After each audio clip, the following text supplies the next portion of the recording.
Welcome back नाज़रीन। मुझे telephone line पे ज्वाइन किया है मोहतरम जनाब जनरल रिटायर अब्दुल कादिर बलोच साहब। साबिक गवर्नर बलोचिस्तान भी रह चुके हैं, वफाकी वजीर भी रह चुके हैं, पीपल्स पार्टी से उनका ताल्लुक है। अब मैं आपको वेलकम करता हूं जनरल साहब। सर, जनरल साहब, आपको खुद पता है कि इमरान खान साहब ने बिला वजह इस्टबलिशमेंट के ऊपर ताबड़तोड़ हमले किए हैं। जब बाई इलेक्शन जीत के आए थे तो उस टाइम तो आपको पता है कि सिर्फ इलेक्शन कमीशन पे तनकीद, अब दोबारा उन्होंने कहा है कि चीफ इलेक्शन कमिश्नर न्यूट्रल्स नहीं लगवाया था। फिर उन्होंने जो है ना एक तनकीद करना शुरू कर दी है, क्या कहेंगे? मीर साहब, एक चीज जो समझ नहीं आती है वो ये है कि इंसानी ख्वाहिशात की कोई हद नहीं होती है। बेशक हर एक आदमी की ख्वाहिश ये होती है कि मेरे ख्वाहिशात के मुताबिक घर के हालात, मुल्क के हालात, फैमिली के वगैरह वगैरह हर चीज मेरी मर्जी के मुताबिक हो। लेकिन कुछ हकीकतों को सामने रखना पड़ता है, ग्राउंड रियलिटीज को देखना पड़ता है, उसको सामने रख के आप ख्वाहिश रखते हैं। इमरान खान साहब का प्रॉब्लम यह है, सही या गलत वो तो पाकिस्तानी पब्लिक से देखना है। वो कहता है हर चीज मुल्क में उसके मर्जी के मुताबिक हो, वो अक्ल कुल है और जो वो कहता है वो मुल्क के मफाद में है या लोकली इंटरनेशनली हर लिहाज से इसमें पाकिस्तान की भलाई है, बेहतरी है, ये है वो है। अब जो कुछ भी है उसको हक पहुंचता है। हर आदमी राय रखने का हक रखता है, इसी तरह से इमरान खान साहब को भी राय रखने का हक है। अब मामलात ये है कि ग्राउंड रियलिटीज इस किस्म के हैं कि बहुत कुछ उन्होंने कहा और वो कई साबित नहीं हो सके उस तरह से वो जो करता रहा, लेकिन अवाम जज्बाती तौर पर बाहर निकल आई, जेर जमीन जाके बिल्कुल एक स्टेज ऐसे आया था कि बिल्कुल उसको छोड़ चुके थे, दोबारा वापस आए। अभी नए हकायक सामने आए हुए हैं। इन नए हकायक को देखते हुए बजाय इसके कि ये राय रखें और बताएं लोगों को क्या सही है क्या गलत है, बुनियादी तौर पर ये अदारे हैं, मुल्क की इलेक्शन कमीशन है, आपके सुप्रीम कोर्ट है, आपके हाई कोर्ट है, आपके नेपरा है, आपका पैमरा है, आपके दादरा है वगैरह वगैरह, ये वो अदारे हैं। इनको राय देने का हकायक के ऊपर बेस करके हक पहुंचता है। और उन्होंने एक केस था जो 8 साल से चल रहा था, इसके अपने पार्टी के लोगों ने लाया, वहां पर एक राय आई है कोर्ट की, उससे पहले एक इंटरनेशनल अखबार की, फाइनेंशियल टाइम्स की राय आई है।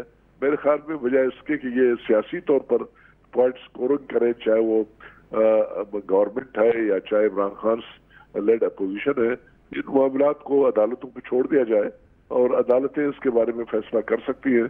इन्होंने अपनी एक राय दी है, उन्होंने किसी को पनिशमेंट नहीं दी है इलेक्शन कमीशन ने या किसी ने।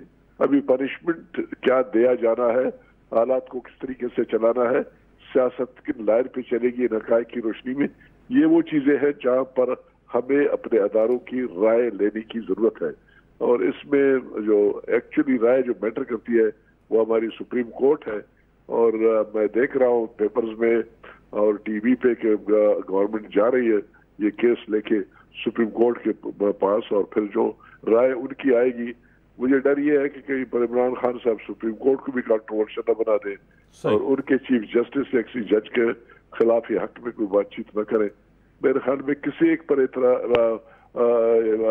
क्या मानना पड़ेगा कि इनकी राय को मानना चाहिए। चाहे मेरे ख्याल में सिविलाइज्ड ममालिक में जो हाईएस्ट कोर्ट होता है उसकी राय सबसे ज्यादा मैटर करती है। हमारा आइन है, आइन को इंटरप्रेट कर लेना, उसके मुताबिक राय देना और मुल्की मामलात के बारे में लोगों को गाइड करना, ये हमारे सुप्रीम कोर्ट की रिस्पॉन्सिबिलिटी है। मेरे ख्याल में इंतजार करने की जरूरत है।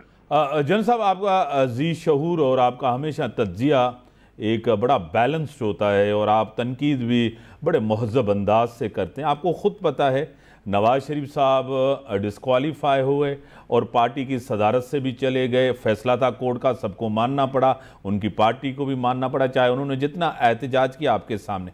अब भी रेफरेंस सुप्रीम कोर्ट में दायर होगा, एक 62(1)(f) अब भी होगा। पॉलिटिकल पार्टीज एक जो है ना वो भी उसके तहत भी कार्रवाई हुई। फिर तो इमरान खान साहब को भी तो मानना चाहिए ना अगर उनके खिलाफ। मेरे सब दो लफ्ज हैं अंग्रेजी के। हाँ सर। एक है ओमिशन, एक है कमीशन। सही। कई मरतबा कोई ऐसी चीज होती है जिसको आप ओमिट करते हैं, आपके जहन में बात आती नहीं है, आप उसके बारे में राय नहीं देते हैं, वो आपके गले पड़ता है। ये जो नवाज शरीफ साहब वाली बात थी वो एक ओमिशन की बात थी। वो बेटे से तनख्वाह लेना न लेना, क्या करना क्या नहीं करना, ये वो चीजें हैं जिनके बारे में मैं तो उनसे उम्र में बड़ा हूँ, लेकिन उसके उम्र के लोग या आपकी उम्र के लोग, ये बहुत कम लोग सोचते हैं इसके बारे में। एक कमीशन की बात है, वो हुआ, लेकिन चूंकि उस वक्त की अदालतों ने जो राय देना था उन्होंने राय दे दिया और उसको उन्होंने रगड़ दिया। जहां तक इमरान खान साहब के मामलात हैं जो कि इलेक्शन कमीशन के जजमेंट के जरिए से आते हैं, बेशुमार चीजें जो कमीशन के हक में आ जाते हैं, वो कहना जी मेरी चीजें सामने रखे जाते हैं और वो मैं देखता हूँ कि जी जो सामने चीजें हैं सही है गलत है, जो भी मेरे ख्याल में बेहतर यह है कि हम इसके ऊपर कमेंट न करें, अदालतों के सामने ये चला जाए, दूध का दूध और पानी का पानी हो जाता है। लेकिन जमीन आसमान का फर्क है नवाज शरीफ वाला मामले में। मेरे ख्याल में तो वो ज्यादती की इत्या थी, लेकिन फिर चूंकि मैं यही प्लीड करता हूं कि अदालतों की राय का एहतराम करना चाहिए, सो नवाज शरीफ ने भी एहतराम किया, कौम ने भी एहतराम किया, उसके पार्टी ने भी एक्सेप्ट किया, वो अभी तक डिस्क्वालिफिकेशन में जा रहे हैं। अभी हमें देखना चाहिए कि ये नई जो चीज आई है इसकी रोशनी में कौन डिस्क्वालीफाई होता है या क्वालिफाई होता है, क्या राय आती है, let's wait and see. Okay general साहब, एक बड़ा अफसोसनाक, दर्दनाक, पूरी कौम को आज भी उसका अफसोस है। हमारे अफसरान जिस तरह कोर कमांडर कोयटा बलूचिस्तान मोहतरम जनाब सरफराज अली साहब, उनके साथ दूसरे हमारे अफसरान थे, उनकी शहादत, और बलूचिस्तान के अंदर ये इस दफ़ा बारिशों ने 30 साल रिकॉर्ड, वहाँ हलाकतें, और सिंध के अंदर भी बारिशें हुई, पंजाब के अंदर भी हुई, बलूचिस्तान के अंदर बहुत बड़ी तबाही हुई है। क्या कहेंगे जनरल साहब इस पे?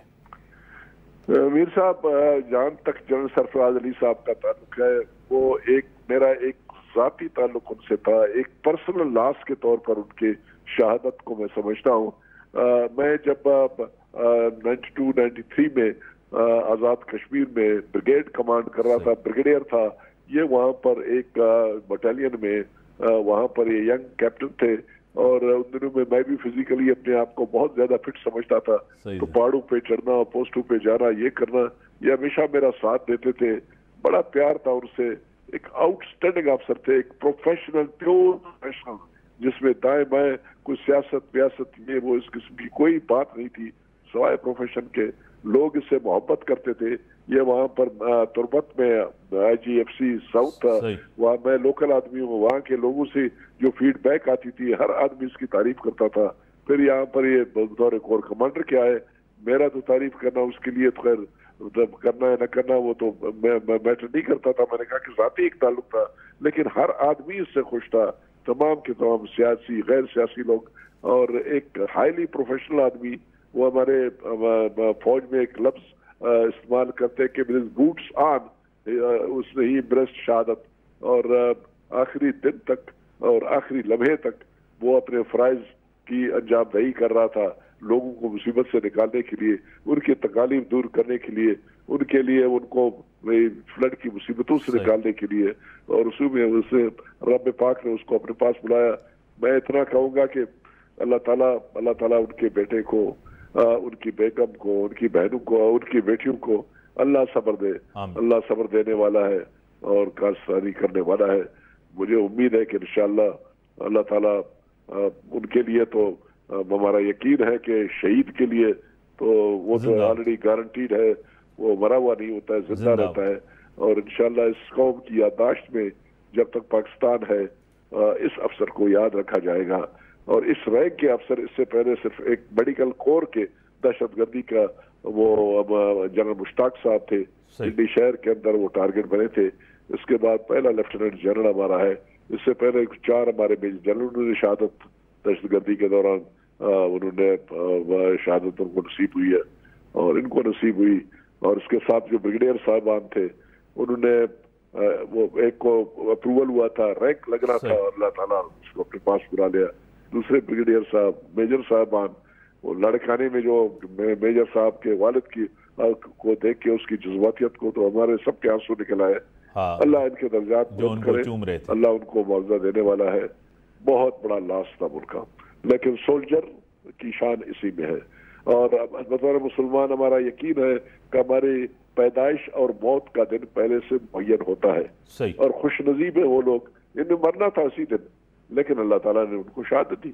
बस ये है, अल्लाह ताला अपने प्यारों को जो उनसे बहुत नजदीक है, जो उनकी पब्लिक की खिदमत करते हैं, अवाम की खिदमत करते हैं, अल्लाह ताला फिर उनको नवाजता है।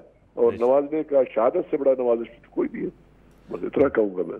बड़ी मेहरबानी मोहतरम जनाब जनरल रिटायर अब्दुल कादिर बलोच साहब, बड़ी मेहरबानी, आपने टाइम दिया ना, ब्रेक जो टाइम थे आप ब्रेक